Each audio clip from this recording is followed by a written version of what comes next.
Drop shipping ہو یا on line اور کسی طرح سے آپ ٹریڈنگ کر رہے ہیں،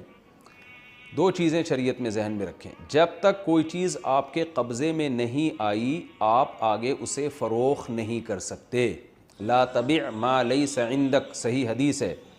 کہ جو چیز تمہارے پاس موجود نہیں ہے آپ اسے آگے بیچ نہیں سکتے. جو چیز آپ کے رزق اور زمان میں نہیں ہے وہ آپ آگے نہیں بیچ سکتے. مثال کے طور پر آپ نے ڈراپ شپنگ میں یہ کیا کہ آپ نے اپنی شاپ پہ لگا دیا کہ جی یہ پروڈکٹ ہے، جو لینا چاہے،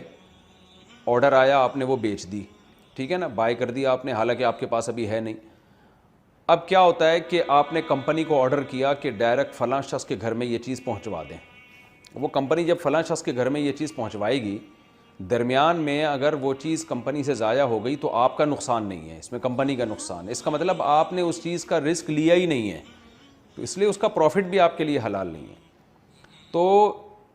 اس میں دو کام آپ کریں. یا تو آپ ایسا کریں کہ سیدھا جو بے غبار طریقہ ہے وہ چیز آپ اپنے قبضے میں لیں اور قبضے میں لے کے آگے کسٹمر کو فروخت کریں. اور جو آپ نے اشتہار بنایا ہے نا، عام طور پہ لکھا ہوتا ہے بائی ناؤ، یہ لکھا ہوتا ہے جو بھی ویب سائٹ کے ذریعے چیزیں بیچ رہے ہوتے ہیں نا، تو بائی ناؤ کو بجائے آپ یہ کر دیں آرڈر ناؤ، یعنی اس چیز کا آرڈر کریں. آپ ابھی آپ اس کو بیچیں نہیں،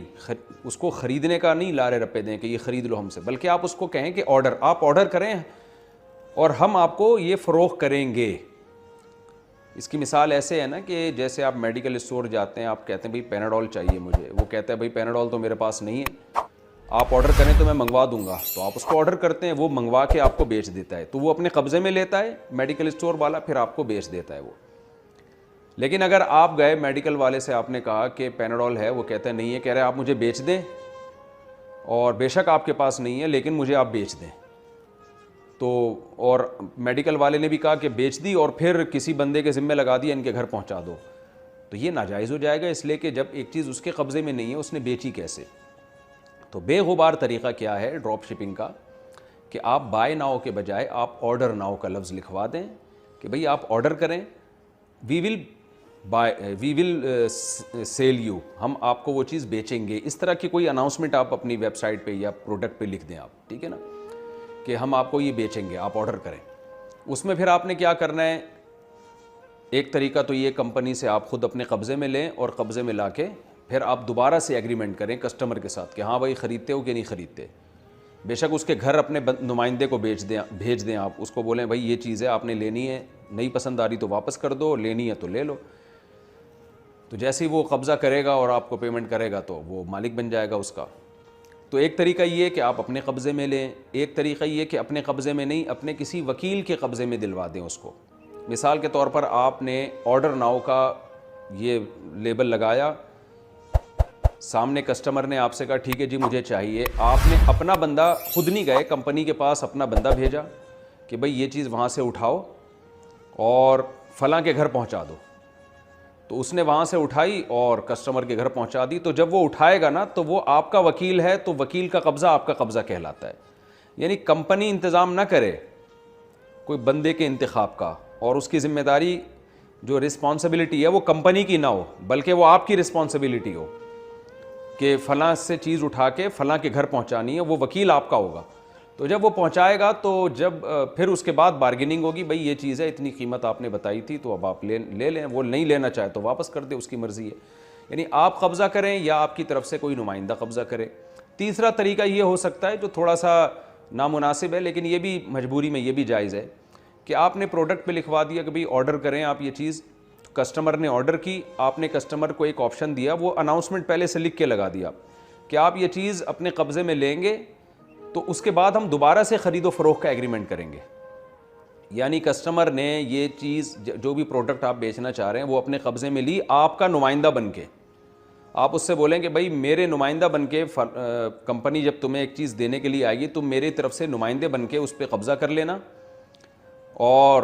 تو تمہارا قبضہ میرا قبضہ ہوگا. اس کے بعد میں دوبارہ نئے سرے سے تم سے ایک معاہدہ کروں گا. یہ تھوڑا پیچیدہ ہے، لوگوں کو کسٹمر کو سمجھ بھی نہیں آتا یہ ہو کیا رہا ہے، اس لیے پہلے دو طریقے زیادہ مناسب ہیں، بے غبار طریقے ہیں تو ان پر عمل کیا جائے. اور اگر آپ نے یہ تکلف نہیں کرنا، آپ کہہ رہے ہو نہیں بھائی میں آرڈر ناؤ کا نہیں رکھواؤں گا، بلکہ میں نے اس کو بائی ناؤ ہی کرنا ہے، ابھی بیچنا ہے، تو پھر میں نے جیسے بتایا کہ ایک چیز آپ کے قبضے میں نہیں آئی ہے، آپ آگے فروخت نہیں کر سکتے، البتہ کمیشن ایجنٹ بن سکتے ہیں آپ پھر کمپنی کو صاف لفظوں میں یہ بتائیں کہ کمپنی سے کوئی لائسنس لے لیں یا کوئی بھی جو ہے نا اپروول لے لیں کہ بھئی ہم آپ کی پروڈکٹ مارکیٹ میں بیچیں گے، تو جتنے کی بکے سارا پروفٹ آپ کا ہوگا، ہمیں پر پروڈکٹ پہ یہ کمیشن چاہیے، ہمیں ایک دفعہ خرید و فروخت پہ جو ہے نا ہمیں یہ کمیشن چاہیے۔ اس کی مثال ہے جیسے دلالی کی اجرت ہوتی ہے، وہ کیا کرتا ہے کہ بھئی دو کسٹمر کو اور بائر جو ہے نا سیلر کو آپس میں ملا دیتا ہے، بائر کو اور سیلر کو، اور درمیان میں اپنا ایجنٹ لے کے نکل لیتا پتلی گلی سے، تو اس میں آپ ذمہ دار نہیں ہوں گے، بلکہ آپ نے کیا کیا، کمپنی اور کسٹمر کا آپس میں لنک کرا دیا، آپ نے بولا بھائی یہ چیز میری، یعنی کمپنی کو آپ نے بولا کہ بھئی آپ ہمیں ایک جو ہے وہ کوئی لائسنس دے دیں کہ ہم آپ کی طرف سے کمیشن ایجنٹ ہیں، ہم نے آپ کی ایک برانچ کھولی ہوئی ہے، کوئی بھی جو بھی ٹرم مارکیٹ میں چل رہی ہیں آپ استعمال کر سکتے ہیں۔ خلاصہ اس کا یہ ہوگا کہ آپ کمپنی کے وکیل ہوں گے اس چیز کو بیچنے میں، وکیل بالاجرہ، اور کمپنی کی وہ چیز جب آپ کسٹمر کو بکوائیں گے تو آپ نے اپنا ایک لگا بندہ کمیشن لینا ہے اس میں، تو یہ بھی جائز ہے۔ تو اس لیے پہلا طریقہ استعمال کریں، وہ بالکل بے غبار ہے، تھوڑا تکلف کرنا پڑے گا تاکہ لوگ حرام سے بچیں۔ آج کل لوگ ایسا ہو رہا ہے کہ خرید و فروخت کے مسائل میں شریعت کا خیال نہیں کر رہے، تو دو پارٹیوں کے درمیان کمیشن ایجنٹ بن کے نفع لینا جائز ہے، اور اگر آپ کسی کی چیز بیچنا چاہتے ہو تو بیچنے کا وعدہ کر سکتے ہو، بیچ نہیں سکتے جب تک کہ آپ اس کو قبضے میں نہ لے لیں۔ تو بیچنے کا وعدہ آپ کر سکتے ہیں، بیچیں گے جب آپ پہلے قبضہ کریں اس کے بعد آپ بیچیں، تو بیچنے کا وعدہ آپ کے لیے جائز ہے، بیچنا جائز نہیں ہے۔